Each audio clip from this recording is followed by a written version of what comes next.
ఈరోజు సేవకులు అంటే చులకన అయిపోయింది చాలామందికి.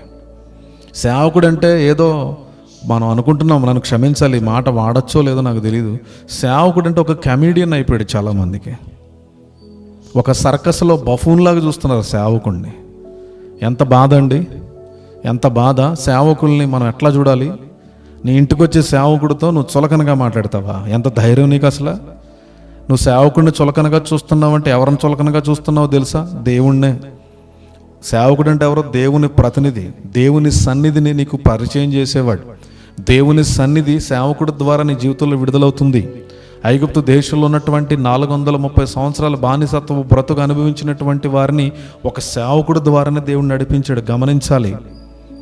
ఒక సేవకుడి యొక్క అద్భుతమైనటువంటి నడిపింపును బట్టే వారు వాగ్దాన దేశంలో, పాలు తేనెలు ప్రవహించే దేశంలో వారు అడుగు పెట్టగలిగారు. సేవకుడు లేకపోతే నథింగ్ అసలు. నేను మళ్ళీ చెప్తున్నా, ఏ సేవకుడైనా నిన్ను ప్రేమిస్తున్నాడా? నువ్వు దీవింపబడతావు. ఏ సేవకుడైనా దేవుని వాక్యాన్ని పెట్టి హెచ్చరిస్తున్నాడా? నువ్వు ఖచ్చితంగా దీవింపబడతావు. ఏ సేవకుడైనా నువ్వు బాగుండాలని నీ బాగు కోరి నిన్ను అన్ని విధాలుగా వాక్యానుసారంగా నడిపించే ప్రయత్నం చేస్తున్నాడా? నువ్వు ఖచ్చితంగా ఆశీర్వదింపబడతావు. సేవకుల శిక్షణలో మనం ఉండాలి, సేవకులు నడిపింపులో మనం ఉండాలి, సేవకులు పర్యవేక్షణలో మనం ఉండాలి.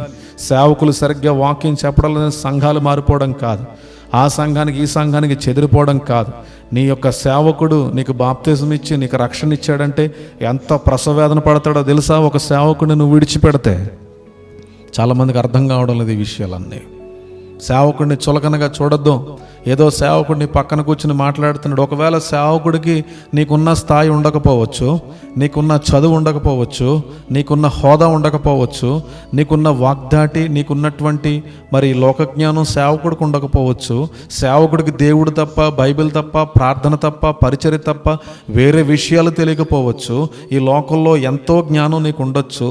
నీకున్నటువంటి పరిస్థితులను బట్టి, నీకున్న జ్ఞానాన్ని బట్టి, నీకున్న ఖ్యాతిని బట్టి సేవకుడిని చులకనగా చూస్తున్నావా? తస్మాత్తు జాగ్రత్త. నేను అదే చెప్తా, ఏ సేవకుల గురించి అయినా మనం తప్పుగా మాట్లాడామా దేవుడు వ్యవహరిస్తాడు నీ జీవితంలో. జాగ్రత్త. నేను మళ్ళీ చెప్తున్నా, దేవుడు కృప కలిగినటువంటి దేవుడే. కృప ఉంది కదా అని చెప్పి ఇష్టానుసారంగా మనం మాట్లాడడానికి వీల్లేదు. మనకి దేవుడు స్వాతంత్రం ఇచ్చాడు కదా అని చెప్పి ఎవరిని పడితే వాళ్ళని ఇష్టానుసారంగా మాట్లాడడానికి వీల్లేదు.